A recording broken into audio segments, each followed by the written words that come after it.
Ang aton nga traffic consultant, ang traffic consultant ni Mayor Albi, aris mo sa aton linya, no? Magid, no? Si Migo Patrick Lacson, traffic consultant sa ni Mayor Albi Benitez. Sir, maayong gabi, si Action Boy Durane sa Action Firing Line.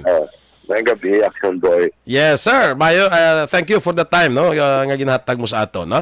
Sir, mangkot lang ko, ha? Kay may mga comment tibla parte sa aton nga pagpadalagan sang trapiko sa aton mga traffic enforcers. Sir, mangkot lang ko. Kay may mga reaksyon nga niya, ay anay kami traffic enforcer. Nya gutok naman traffic, kaw niya guro may traffic enforcer dai. But silingon ang reaksyon sa aton pumuluyo nga basta may traffic enforcer daw nagabugat ang aton trapiko sir raw. Mangkot lang ko sir, ang mamangkot ko, I am to the question as well-trained ng aton mga traffic enforcers para nga mag-direct sa aton trapiko sa Bacolod? Well, as far as mo yung standard niya, well-trained, ang mamba ko lang guro nakakuha sa basic training. Basic? Okay. So, kada mo pasang dapat nila nga matugang learn. Okay.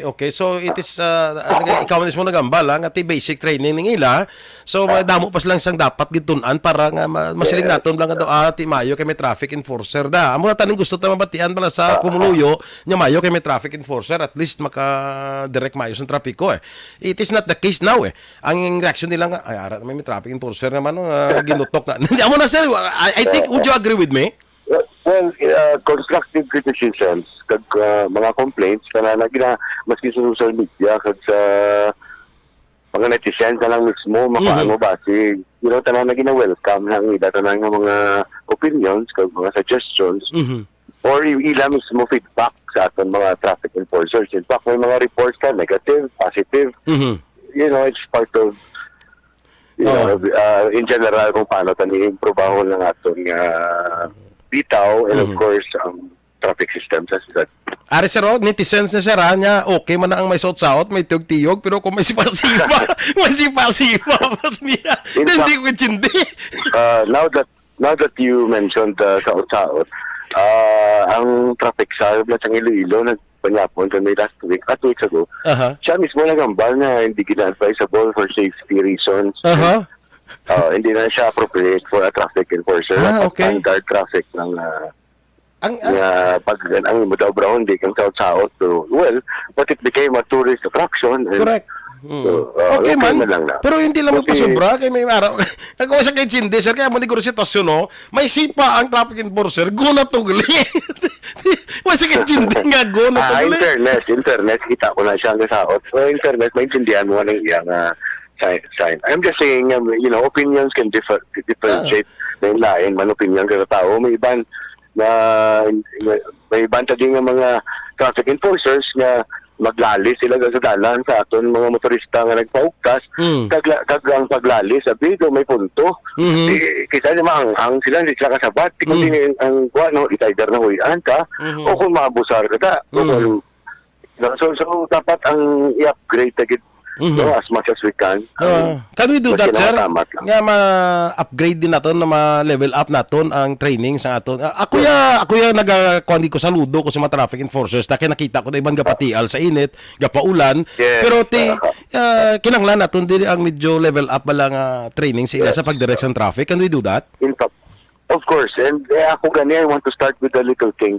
Ila sapatos. Itagin ko video kagapon nga the traffic enforcer babae pa. Kabalik-balik siya sa handong,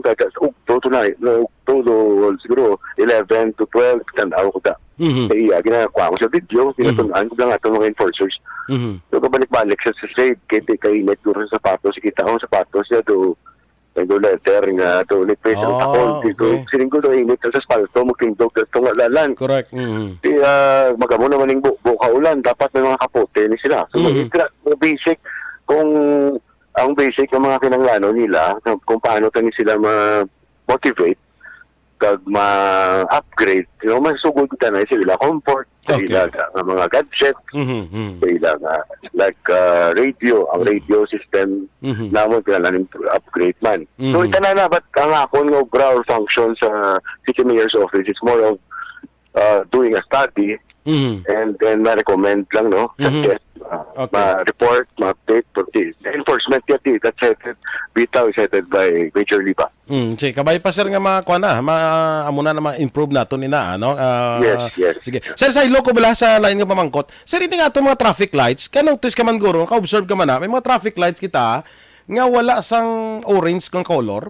May mga traffic lights kita nga wala gani way man sang digit na ng number bala nang makita mo bala nga para at least ma-aware ka bala. Ang problema gid sir, ini wala sang orange sa color nga halin sa green, gul pila siya ma-red. Malang-alang kang bisa, hindi na mapakayo na sir.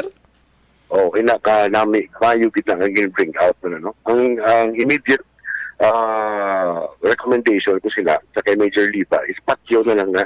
Hindi na lang pag-usapan kay for me hindi na siya sa ngayon sa standards, traffic standard. Kadelikados na mo.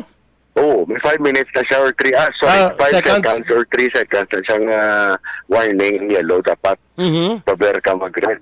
So may do not block the box akong gina-promote so kung i-launch na naman soon no, sa mga major intersections. Ang ano to sir? So ang box pala may X intersection, hindi mo na pang i-block. So may dynamics na sila nga introduce sa mga motorista sa Bacolod. And of course, i-enforce na da. Feeling ko, Bacolod City, I'm optimistic nga hindi man gitlala ang traffic. Jutay lang ang sistema. Ara guro sir, po may mga oras gid nga perti gid sir. Yes, ang rush hours, na-realisar namon na ang rush hours kung sa mga areas concerned, the potential gid ang traffic or build up or bottlenecks. Na diskubrehan namon nga kung itugangan mo manpower ang or enforcement, masolbar ang problema. Sige. Pero as far as ining mga traffic lights, sir, hindi na pwede nga mapakayo na nga may orange na siya. Sorry, no? Before ang ilang warning nga sa number, natin kung guba ng digital na number nga countdown. So ang yellow, wala siya yellow from ang design niya sa iyang pag sa ginagaya mismo nga traffic light, madiretso siya sa red.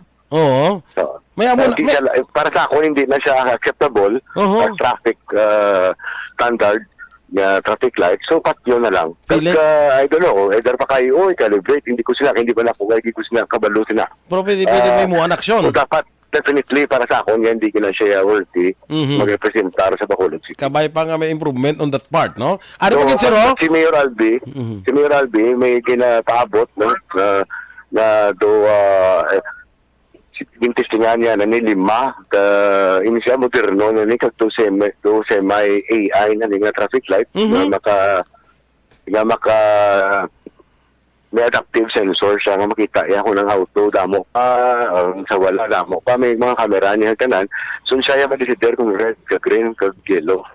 Sige tanawon na pabuton na no. Sir ara pagin sir last na lang nila kuning observation enable sir ang right lane bala sir nga freewheeling dapat bisan dire lang sa amo no kami di sa Burgos Luksin mo dire lang sa Burgos Lacson nga kuno observe mo nga pagdulog pag red light na ang mga salakyan da bisan nga hindi ka kalikos to okay ara tas layaga para ka kwan ara tas lagadulog yung mga salakyan which should not be actually action boy hindi malang amo na ang problema ta subong no ang insight ng example isa lang kadamo ang no parking kaklaro na gid ang time frame hindi ka mo nakapark sa gabi kung sa adlaw hindi ang one way sudlon so ini tanan niara kami ang Lacson Street kidang imo na mo do pilot nga disciplinary zone so na-desideran na ni marching orders na ni Mayor Albi